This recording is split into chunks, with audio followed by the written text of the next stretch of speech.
everyone, it's Rebecca with Beck's Fine Art, and for today's video I'm going to show you, if you've been interested in starting with resin, all the supplies that you need if you're a beginner, and even if you're not, maybe you'll find this video to have some helpful tips for you. I'm not a beginner and I still use all of these supplies, and they're all really inexpensive, minus the resin of course, so it's really easy to get started with them.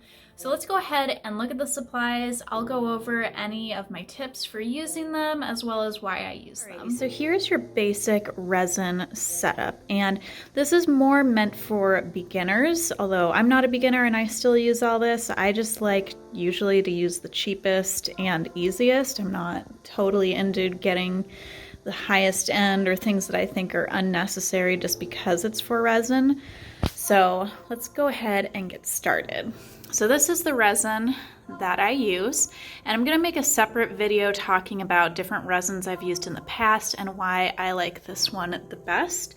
So you want to make sure that you have a good resin to start, and I suggest if you're just starting out, just buy small amounts. You can usually get it in 8 ounces to test it out, just because that way you can see which ones you like and don't like. Then, depending on what you're doing, you'll need a couple of these tools. So this is a heat gun. This is what I use to really move the resin around when I'm making galaxies or oceans. I got this on Amazon for like $11. You can just Google resin heat gun or even just heat gun and something like this will pop up. This is a butane torch. This works amazing for popping bubbles because you will have bubbles in your resin from mixing it. So this is good to pop the bubbles because it gets so hot and it doesn't move the resin around as much.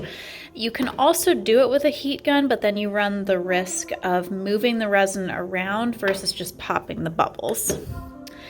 And this is kind of optional. So I use gloves about half the time. It really just depends on what I'm doing.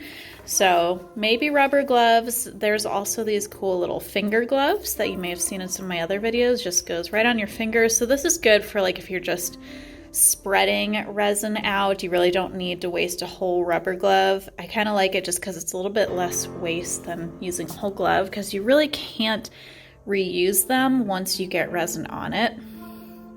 Now for spreading the resin, sometimes when you get kits, they'll come with these little sort of spatula things. They work really well for cup turners or tumblers especially.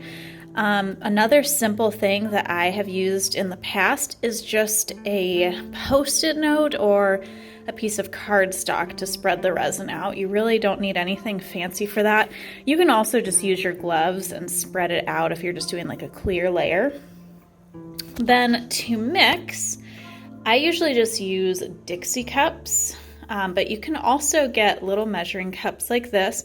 And the plus side about getting these is once the resin dries, you can actually just peel it out of the inside. Whereas these, you know, they're kind of not usable again. I reuse them when I'm making different colors, so I'll usually save a stack of them and reuse them as much as I can. But you can't reuse them in terms of just mixing up your resin to start, because you have to make sure that you're mixing equal parts of the resin. So this might not have an equal or an even bottom if you've been using it for adding color. And you may want some tape. This is some tape that came with one of my cup turners. So I think that it's probably meant for tumblers. I haven't actually used it, as you can see, but I just use painter's tape. Usually you can do this around the edge of any resin paintings if you need it. It's not mandatory at all. I use paint mostly around the rims of my tumblers when I'm painting them, just so that way the resin doesn't stick to any part I don't want it to. And then for mixing, I use Popsicle Sticks. I think most people do that. You can buy these in like 100 or 200 packs, really cheap. Then what you definitely need is a good respirator. So just go to Home Depot or Lowe's. This is my brand. I think that this one was less than $30, so really good. And usually they come with extra filters. So you might as well just want to invest in a couple of those while you're at it, but these work really well to protect you from any toxins. And then If you happen to get resin on your skin or a surface, rubbing alcohol works amazing to get it off. You can use rubbing alcohol and like a sponge that you use specifically for that, or cotton balls, whatever you think is easiest. But this is, I've found to be the best to get resin off any surfaces because it is a pain to get off of things. And then last is, if you don't want your resin to stick to your surface, you definitely want to lay down plastic because resin does not stick to plastic once it dries. So I just use these garbage bags, and I'll show you in just a second how it doesn't stick to them.